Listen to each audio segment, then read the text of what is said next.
Morning. So I just got back from a small little vacation. Took Thursday and Friday off and the weekend.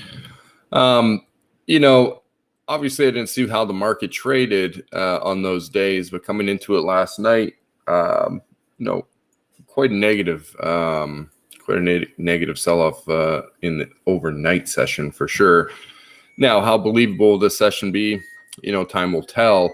But it's very natural selling that's occurring right now. So when we take a look at the ES here, let's just ignore Thursday for now.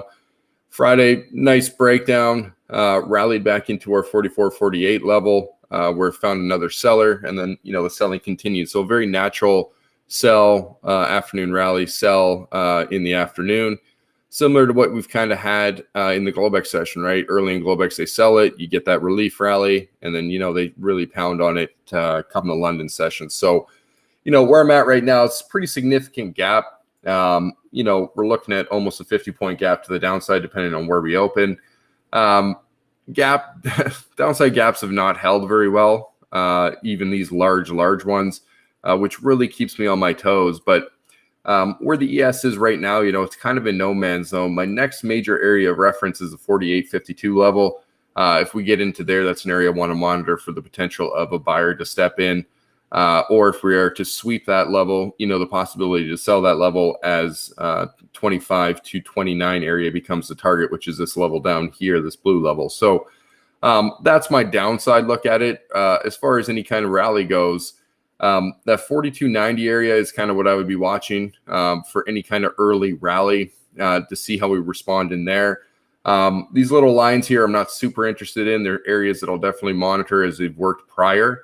But for right now in the ES, I think any pullback towards 42.90 is sellable as long as a seller steps into the market. And likewise, I'm not sure I want to buy this and catch this drop, even though, that seems to be the common theme of the market.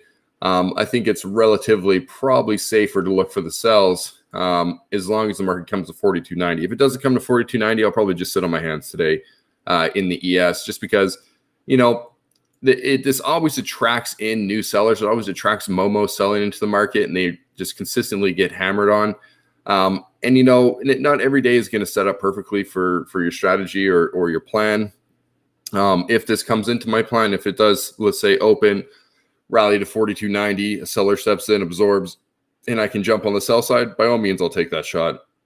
If it liquidates down to 48.52 area and a buyer starts to absorb, if it looks really good off the tape, I'll probably take the long, but it's going to have to be picture perfect for me to enter into that and take any kind of long. I think the stronger odds for buyers early is a short covering rally, which would be an open and go type scenario, or an open, barely look below Globex's low or something like that, and then catch them and really just round them, through the roof. So my take on ES is it's for me, I'm really only looking to see what happens if we rally to 42.90. If you've been following along here, I've talked about, numerous times as being the natural move for this market has always been the potential for it to pull back towards, 42.40, 42.20 area. That area was this value area balance that we had for quite some time. We looked below it, and since then, it's just been a strong rally to the upside. Now, this gap is going to be significant, but keep in mind, there's an area down here that I've talked to my group quite a bit, in regards to, just one second, my wife is calling me, in regards to, the potential of finding a buyer somewhere in this range. Okay. We found it already once on this liquidation. We could potentially find it again here. And the reason for that is this is actually the only sense of change. So after we rallied up here, we had this 2 days of natural balance, which is the only 2 days of natural balance, and then the continuation up. So this would be an area of pause where the Momo buyers have already stepped in one time, the laggards to really take the market higher, and they could potentially do it a third time. So it's something to definitely watch for. Just hold on one sec, sorry.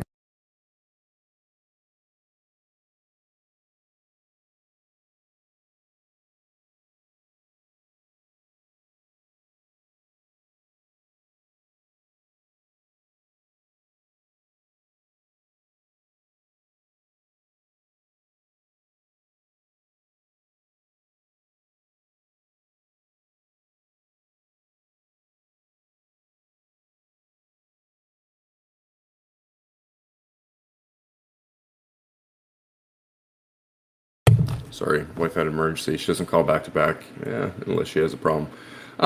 So back to it. Now we're looking at R2Y. R2Y has been, we really don't even need to look at the profiles. Just take a look at the daily. R2Y has been kind of the market to watch, right? We've talked about it multiple times, talked about how the small caps will usually start going down first, which has been the case again. Now, one thing with R2Y is it's going to get very, very close, if not into its 200-day moving average for the first time in a very, very long time. And I'll be very interested to see if somebody is ready to buy there. Keep in mind, there's kind of an upper balance range up here. They fail, above that 2320 area, fail above the 2320 area on the buy side, but they've also done the same below the 21, 40, 2150 range, where they sell below it and they do get going, but each and every time they do it, a buyer is sitting there ready to trap the sellers below what is a strong balance range. Remember, R2Y is the only natural market that has gone trend into very strong balance, and this is reversal or continuation balance. This is a strong pause in the market. So now what we're looking for, is the potential of overall market change, not just the daily change, not just daytime frame change. I'm talking an overall market directional change, because the market has gone trend to strong balance, strong structural balance, where they've tested the highs multiple times, tested the lows multiple times. Now, effectively, what I'm looking for is the breakout. I'm not going to take the breakout today. I'm not going to sell R2Y. I'm not even going to trade R2Y today. What I'm going to do is monitor R2Y. I want to see if we get down to the 200. Who's going to step in? If it bounces off the 200, does a seller step in around that 2140, 2160 level and really confirm the breakout? There's going to be confirmation of a value of a structural balance range like this. It's about being patient and waiting for that confirmation to take place. And that's really going to be the name of the game if you're looking to trade R2Y. All right. Quick look at NQ. NQ is a strong market to day trade. Again, I don't have a ton of interest in getting an NQ today, simply because NQ really just balanced the Globex session until this late move that took place. It did find a seller here. So back in this 56.72 area, we've talked about quite a bit. Obviously, on Friday, they found it and installed it. In the Globex session, it worked as strong resistance. Now, as we're pushing lower, there's areas of interest, 68 to 80 range. See if they pull back into it to sell it. Likewise, if they pull back to 57, 70 area, is there going to be a buyer there? Again, when I take a look at my daily on NQ, I'm not super interested in getting too involved, but I do know this trend line has worked multiple times. That will bring me, somewhere around the 500 area, most likely. So I want to monitor the market there and see if there's potential for a buyer to step in and see if they'll try and rally it once again. If it sweeps there, I'm pretty comfortable just waiting for a retest somewhere around the 50. Now, the biggest difference between NQ, the difference with NQ and R2Y as opposed to ES is they've crossed the 50 multiple times and rallied it. So it's something to be aware of. It's something to be cautious of.